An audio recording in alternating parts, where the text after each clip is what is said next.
Salam alaikum Malien den cɛ ana muso. Malien den bɛ fan o fan an ka foli b'aw ye. Sidiki kanubaga bɛ fan o fan an ka foli b'aw ye. Mali musique kanubaga bɛ fan o fan an ka foli b'aw ye. Bi n bɛna bi vidéo kɛ ka mɔgɔ dɔ de répond. N ma deli ka vidéo ma ni répond fɔlɔ. Wa clash tɛ parce que n y'a fɔ yan an tɛ tiɲɛ bilen k'an ma ɲɛci tiɲɛ kan ko mɔgɔ dɔ hinɛ b'an na. N bɛna mɔgɔ min répond o ye Momo de Canada ye.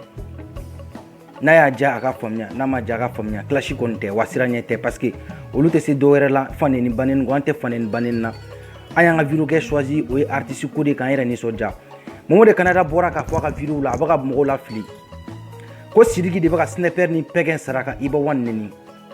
Malien denw wallahi billahi ne bɛna yira aw la sisan n ko Momo de Canada an bɛ se k'a fɔ ale de saralen don pour que ka Sidiki mankutu tiɲɛ, ale de saralen don pour que ka Iba One ka promo kɛ, ale de saralen don pour que a ka abonné ɲini a mago bɛ abonné la parce que Momo de Canada a ye vidéo kɛ daminɛ cɛ o cɛ ɲɛ a bɛɛ tɛmɛn'a la.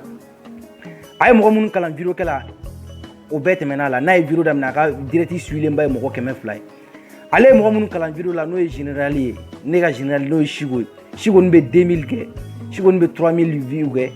Chigo yɛrɛ ka vidéo dɔw bɛ o ka ca ni 1 million de vues ye. Momo de Canada tɛ dɔ wɛrɛ la mɔgɔ faneni mɔgɔ baneni a ye bɛɛ buruja. A y'a sen don Malika famille kɛlɛ la o ma diya la, k'a sen don président ko kɛlɛ la o ma diya la, k'a sen don PD ko kɛlɛ la o ma diya la. A ka jama bɛɛ taara tellement les gars il n'est pas verdict quoi. A tɛ tiɲɛ kan a bɛ dénonciation dɔrɔn de kɛ mɔgɔw burujali mɔgɔ faneni baneni. A ye solution jumɛn de sɔrɔ sisan k'a b'a gɛrɛ sagaw la moutons na hadamaden hakilintanw na n'o ye gladiaw ye walasa ka abonné ka caya a ka suit ko olu jamaw ka ca. Diɲɛ kɔnɔ an tɛ jama ɲini na Facebook in sanfɛ yan. An bɛ yan an diɲɛ ko de la an bɛ artiste minnu fɛ k'o soutenir mais comme a tɔ kɛra jugudenya ye an fɛnɛ y'o fɔ an bɛ Sidiki soutenir yanni diɲɛ wuli cɛ. An tɛ mɔgɔ fan neni, an tɛ mɔgɔ ba neni, an tɛ mɔgɔ si ka dukɔnɔmɔgɔ neni. Dalu contre dalu. N bɛna yira Momo de Canada la k'a tɛ fɛn dɔ Mali rap ko la quoi a ka dɔ k'a ka PD kɛlɛ la, a ka dɔ k'a ka arnaque la, a ka dɔ k'a ka musow fan neni na ale ka musow kɛlɛ an tɛ musow kɛlɛ. An bɛ yan k'a nisɔndiya Facebook in dɔrɔn de kan. Ka fangoya kɛ dɔrɔn k'an yɛrɛ nisɔndiya mais comme a tɔ kɛra jugudenya ye a y'a lajɛ. Iba One ni Snapper u ye ko mun kɛ ka tɛmɛ u kun ka di ka tɛmɛ a y'o lajɛ fɔlɔ. Mɔgɔ ɲuman ye jɔn ye? Iba One mɔgɔ ɲuman don. Merci o kelen don. O diyara n ye. Kuma in bɔra an fɛ ka na fɔ sinon i b'a dɔn kɔni tɛna bɔ. Kɛlɛ Sakɛ e kɛ e. Balawu Sakɛ. Yɔrɔ mun ka di ne ye wa ni ba cɛ ne b'o de fɔ kuma bɛɛ a ka mɔgɔw ɲɛna ale yɛrɛ de Mali rappelle chaque fois faut qu'il ka bouger quoi. Mali fɛnɛ ka bilen min bɛ ale bɛ ko daminɛ tuma bɛɛ de mais mɔgɔw bɛ tila ka masaya ta a man ɲi. Même tu vois tout de suite là taara étude kɛ min fɛ place Mali rappelle bɛ complexe ka kuma mais faut que ale man k'a jɔ quoi n'a bɔra place la c'est à dire a ka ka isundu ninnu ni fɛn de ɲini. Kumakan fɛ ale bɛ tila k'i jɔ. Mɔgɔw bɛ tila ka ko wɛrɛ kɛ tuguni sadriment mais a tɛ tunu ka n y'o de fɔ immortel de min b'a da.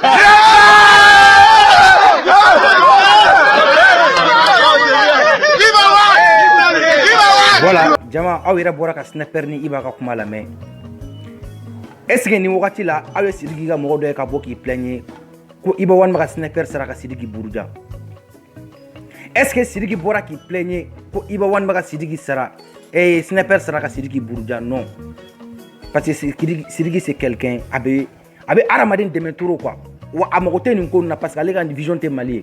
Ni wagati y'a sɔrɔ Sidiki ni Snapper ka di, Snapper ni Iba ka di. Snapper gɛrɛla Iba la a ma foyi kɛ Sidiki la a ma digi Sidiki la a ma digi Sidiki kanubaga la. Mais mun de la ni Sidiki ni Snapper fɛnɛ ka di o bɛ digi aw la. Ko Sidiki ye Snapper bila non Sidiki tɛ se ka Snapper bila ka foyi kɛ. Snapper ye artiste de ye. Snapper donna dɔnkilida la Sidiki ɲɛ. Snapper donna Mali musique ko la Sidiki ɲɛ. Ani Snapper ka di mais a tɛ se ka Snapper jagoya ka Snapper bila foyi la. Bon n bɛna ko dɔ fɛnɛ yira la tuguni a y'a lajɛ dɛ dalu contre dalu an ma don ko in na bi quoi Momo. An tɛ yan j'aime ɲini na an tɛ yan fan ɲini na a y'a lajɛ jama.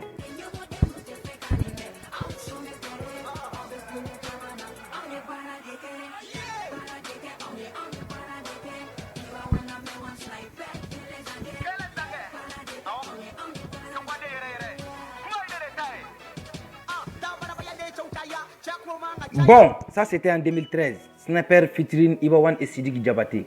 U ye Talbi dɔgɔya. Snapper yɛrɛ Mobjek faw neni na. Mobjek ma bɔ k'a fɔ ko Iba One ne Sidiki Snapper bila ka kɛ Mojek m'a foko Sidiki aidé à Blakake, Mojek m'a foko gaspiller à Blakake, Mojek a continué régler avec sniper, Mojek tra sniper beaucoup kera benyene. Malila, ça dit qu'à mon victime, quand il y a de mon là, ante soma quoi, amener artiste sous de fait, mime barake, comme Sidiki, en attendant, de l'ougo de ça.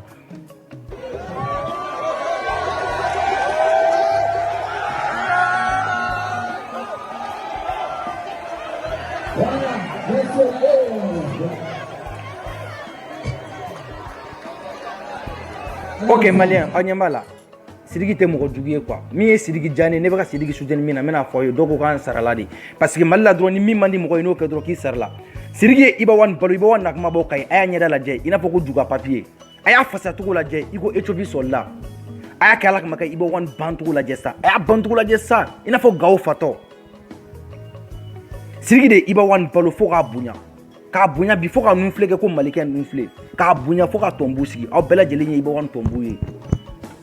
Mais au Kenya, est-ce que oui Sidiki dès qu'a voir dongeli, connaît iba wan demain, aïe jamfa, est-ce que aïe Sidiki connaît kindi iba wan ma, ne iba wan kokaje, aïe bunya tout la yesa, faut qu'on nous flé wora, alan Sidiki bassa babuyala, aïe la je. Mais iba wan ne kokate fait ani Sidiki ka ben koka koto tan, Sidiki o koube fait ka ben, mais aw be fait ka moune ke 600, aw koka ben fait, aw te cheka chetui.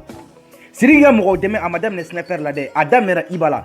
Mamouna Sidiki bega iba deme ka kinindi iba maka parfum fiala ka selma fini saye aw ma boka kuma wala na sniper deme wa kungudi nete sniper ka mogo nete sniper ka fani bebo don an sniper anga counter be na peke deme o fene sera mun dugu yala